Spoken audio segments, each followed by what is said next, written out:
সিজারে বাচ্চা হলে নাকি সন্তান পালনের পূর্ণ সওয়াব পাওয়া যায় না, জান্নাত পাওয়া যায় না, এই কথা কতটুকু সত্য? পাপকে ঘৃণা করো, পাপীকে নয়। ইসলামের দৃষ্টিতে এটা কতটুকু সঠিক? হিন্দুদের বিয়ের দাওয়াত খাওয়া যাবে কিনা? আল্লাহর প্রিয় বান্দা হওয়া যায় কিভাবে? ইমাম নামাজে ভুল করলে মুসল্লি নামাজ হবে কিনা? ফরজ গোসল সঠিক নিয়ম বলবেন। স্বামী যদি পর্দার অনুমতি না দেয় তাহলে করণীয় কি? কত টাকা হলে জাকাত দিতে হবে? 2 লক্ষ টাকা ধার এনেছি, দেওয়ার সময় আমি কি তাকে খুশি হয়ে কিছু বাড়িয়ে দিতে পারি? তাকে শুধু হবে স্বর্ণকারের কাজ করি, আমার জন্য সোনার আংটি তৈরি করা জায়েজ হবে কি?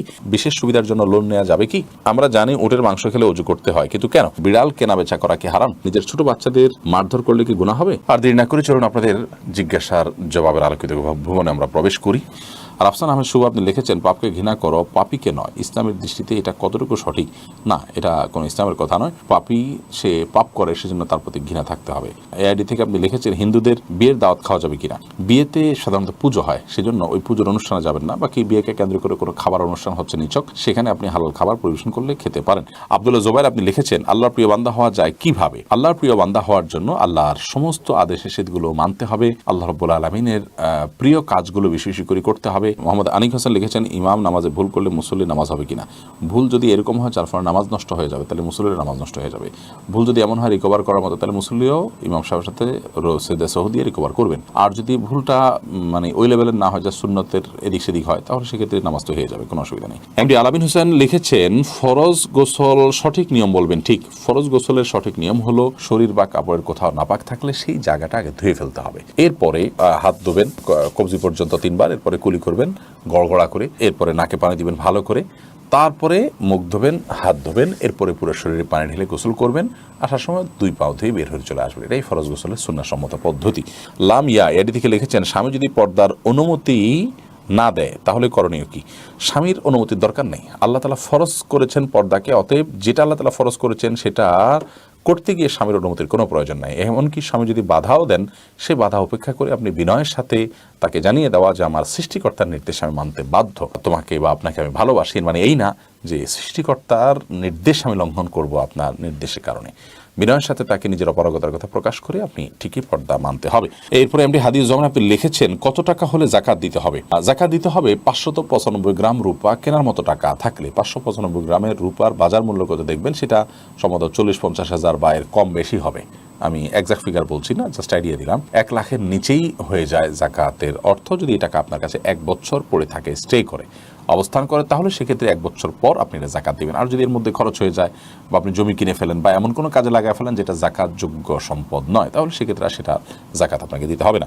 আয়ান ইসলাম আপনি লিখেছেন, আমি একজনের কাছ থেকে 2 লক্ষ টাকা ধার এনেছি, দেওয়ার সময় আমি কি তাকে খুশি হয়ে কিছু বাড়িয়ে দিতে পারি? তাকে শুধু হবে না, এটা শুধু হবে না, বরং একটা হাদিস দ্বারা এটাকে অনুমোদন করা হয়েছে। একটা হাদিসে নবী করিম সাল্লাল্লাহু আলাইহি ওয়াসাল্লাম এর জন্য নির্দেশনাও দিয়েছেন, কারদে হাসানা, কেউ আপনাকে দিয়েছেন লোন, আপনি পরিশোধ করার সময় আপনার নিজে থেকে কিছু বাড়িয়ে তাকে দিলেন, এটা জায়েজ আছে। তিনি এটার জন্য কোনো আশা করলেন না, অর্থাৎ তিনি পাবেন কি পাবেন না গুনাহখোর তার হয়তো মাথায়ও নেই, তিনি জাস্ট মূলটা পাবেন সে আশাই তার আছে। আপনিও দিবেন আগে থেকে এরকম কোনো চুক্তি তার সাথে করেননি, জাস্ট দেওয়ার সময় আপনি একটু বাড়িয়ে দিলেন, এটা কিন্তু সুদের অন্তর্ভুক্ত হবে না, এটা জায়েজ হবে ইনশাআল্লাহ বিইذনিল্লাহ। শাহনওয়াজ শেখ আপনি লিখেছেন, আমি স্বর্ণকারের কাজ করি, আমার জন্য সোনার আংটি তৈরি করা জায়েজ হবে কি? হ্যাঁ, করতে পারেন আপনি। সোনার আংটি তৈরি করতে কোনো অসুবিধা নাই, কিন্তু পুরুষদের জন্য স্বর্ণ পরা হারাম। বিধায় কোনো পুরুষ পূর্বে আপনি জানেন, তারপরও আপনি হেল্প করেন, তাহলে সেক্ষেত্রে তো আপনি গুনাহগার হবেন। আর এমনিতে আপনি আংটি তৈরি করেছেন, সেই আংটিটা যে কেউ পড়তে পারে, পুরুষ পড়তে পারে, নারী পড়তে পারে, এরকম অপশন আছে। তো সেক্ষেত্রে আপনি আংটি তৈরি করলেই যে গুনাহগার হয়ে যাবেন ব্যাপারটা সেরকম না, কারণ আপনি তো আর কাউকে ওই আংটি পড়ার ব্যাপারে আপনি নিশ্চিত না যেটা কি ছেলে পড়বে নাকি মেয়ে পড়বে, যার কারণে গুনাহ হবে না। হ্যাঁ, যদি এরকম থাকে যে আংটির মধ্যে ছেলে কোনগুলো পড়বে সেগুলো আপনার নিশ্চিত থাকে যেটা ছেলেরা পড়ে, আপনি ইচ্ছাকৃতভাবে সেই আংটি বানাচ্ছেন ছেলেরা যে আংটি পড়বে, তাহলে সেক্ষেত্রে আপনি গুনাহগার হবেন। পশ্চিম বাংলা থেকে বলছি, কৃষি লোন না নিলে সরকারি সুযোগ সুবিধা পাওয়া যায় না, বিশেষ সুবিধার জন্য লোন নেওয়া যাবে কি? দেখুন, কৃষি লোন যদি না নেওয়া হয় তাহলে সেক্ষেত্রে সরকারের সুযোগ সুবিধা না পাওয়া গেলে সেটাকে বর্জন করবেন। তারপরে সুদ ভিত্তিক লোন নেবেন না। সুদ আল্লাহ তাআলার জমিনে হারামের তালিকার মধ্যে সবচেয়ে ভয়াবহ একটি বিষয়, যার ব্যাপারে আল্লাহ তাআলা যুদ্ধের ঘোষণা করেছেন, যেটার ভয়াবহতা এরকম মারাত্মক যে সেটার 70টা খারাপ দিকের মধ্যে অত্যন্ত সাধারণ একটা খারাপ দিক হলো নিজের মায়ের সাথে জানার মতো। কত জঘন্য বিষয় চিন্তা করেন, যার জন্য শাস্তি বারজাখ থেকে, কবর জগৎ থেকেই শুরু হয়ে যাবে। নবী করিম সাল্লাল্লাহু আলাইহি ওয়াসাল্লামকে আল্লাহ তাআলা দেখিয়েছেন তার রূপ এবং আপনার চিত্র। জাহান্নামে তার শাস্তির ধরন কি বিস্তারিত বিবরণ উঠে এসেছে। কিয়ামতের দিন হাদিসে আসছে নবী করিম সাল্লাল্লাহু আলাইহি ওয়াসাল্লাম বলেছেন, কিয়ামতের দিন আল্লাহ রাব্বুল আলামিন এর পক্ষ থেকে বলা হবে যে কই তোমার হাতিয়ার নিয়ে প্রস্তুত হও যুদ্ধের জন্য, তুমি যে সুদখোর।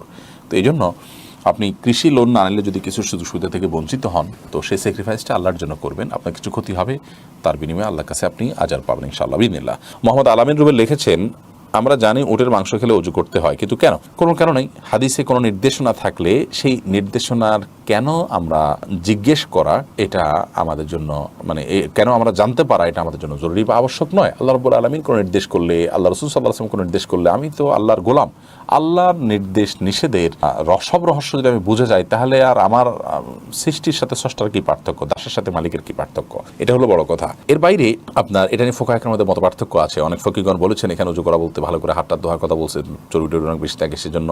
অনেকে বলেছেন এটা রহিত হয়ে গেছে, অনেক ফুকাহা কেরাম বলেন যে না, রহিত হয়নি, এখনো ওটের গোশত খেলে ওযু করতে হবে। এর সুপ্ত অনেক কারণের কথা অনেক ওলামা কেরাম বলে থাকেন, সেই দিকে আর আমি যাচ্ছি না বিস্তারিত।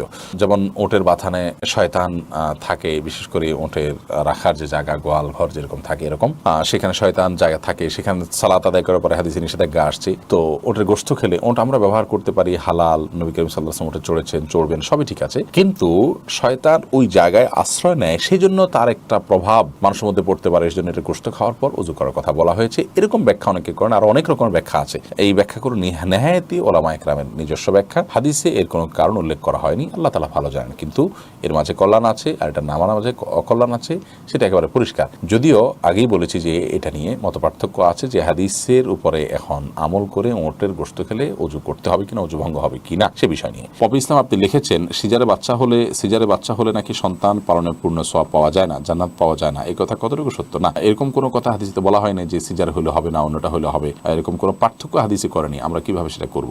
অপরিচিত আইডি থেকে আপনি লিখেছেন, বিড়াল কেনাবেচা করা কি হারাম? বিড়াল কেনাবেচা করা হারাম নয়, বিড়াল কেনাবেচা করাকে মাকরুহ বলা হয়েছে। নবী করিম সাল্লাল্লাহু আলাইহি ওয়াসাল্লাম বিড়ালের কেনাবেচার টাকা খেতে নিষেধ করেছেন, নিষেধ করেছেন, কিন্তু নিষেধাজ্ঞার মাত্রাটা হারামের লেভেল পর্যন্ত না, অপছন্দনীয় লেভেলে, অর্থাৎ এটা নাজায়েজ, কিন্তু নাজায়েজের মাত্রাটা হারাম পর্যন্ত না, অনুচিত বা বেঠিক কাজ, ভুল কাজ, গুনার কাজ, কিন্তু গুনাটা কবিরা গুনার পর্যায়ে না। যদিও আমরা বলেছি এর আগে যে বিড়াল, আজকাল অনেক প্রশিক্ষিত বিড়াল পাওয়া যায়, বিশেষ পারপাস সার্ভ করা হয়, সেগুলোকে বিশেষভাবে প্রশিক্ষণ দিয়ে লালন পালন করা হয়, অনেক কাজে আসে। তো সেগুলোর পেছনে যদি ইনভেস্ট আছে, সেগুলোকে বা এই বিড়ালগুলো কেনাবেচাকে অনেকগুলো জায়েজ বলেছেন। আর এমনি সাধারণভাবে বিড়াল কেনাবেচার হাদিস যেটা নিষেধাজ্ঞা আছে, সেটার বিভিন্ন রকম ব্যাখ্যা দিয়ে অনেক ওলামা ইকরাম সেটাকে জায়েজ বলেন। ব্যাখ্যা দিয়ে জায়েজ বলেন মানে এই না যে সে নিজের মন গড়া ব্যাখ্যা দেন, তারা মনে করেন যে এটা ব্যাখ্যা আছে। তো এর সপক্ষে মত আছে, কিন্তু জমহুরুল আমাদের মত হলো সাধারণ বিড়াল কেনাবেচা করা মাকরুহ।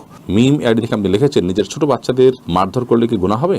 মারধরটা যদি হয় একেবারেই অল্প স্বল্প, জাস্ট শাসন সুলভ, তাহলে সেখানে অসুবিধা নেই। কিন্তু যদি মারধর হয় সীমা লঙ্ঘন করে শিশুর প্রতি নির্যাতনের লেভেলে চলে যায়, তাহলে সেক্ষেত্রে অবশ্যই গুনাহ হবে। কারণ মা বাবাকে শিশুর মালিক বলে বানিয়ে দেওয়া হয় না যে তারা শিশুর উপর অত্যাচার করতে পারবেন, সে সুযোগ কিন্তু মা বাবারও নাই। অতএব শিশুকে যদি এত বেশি মারা হয় যেটা অত্যাচারের লেভেলে চলে যায়, তাহলে সেটা জায়েজ নয়। শাসনের প্রয়োজনে যতটুকু মারা যায় ততটুকু মারতে হবে। আমরা যারা শহরে থাকি তারা চুল ফেলবো কোথায়? ময়লা ঝুড়িতে ফেললে কি গুনাহ হবে?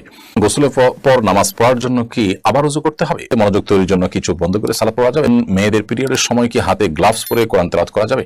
আমি কিভাবে বুঝবো যে আমার ইবাদত কবুল হচ্ছে কি না? ওকে জন্মদিনের শুভেচ্ছা জানানো যাবে কিনা? মুস্তাফিজুর রহমান নাইম আপনি লিখেছেন, অমুসলিমের হাসি শুনলে আমরা উত্তরে কি বলবো? অমুসলিমের হাসি যদি আমরা শুনি, তাহলে সেক্ষেত্রে তার জন্য ভিন্নতর কোনো কিছু বলবো এরকম কোনো বর্ণনা নেই। তবে সাধারণত কোনো মুসলিম যখন হাসি দেন, তিনি হাসি ইয়েতে আলহামদুলিল্লাহ বলবেন।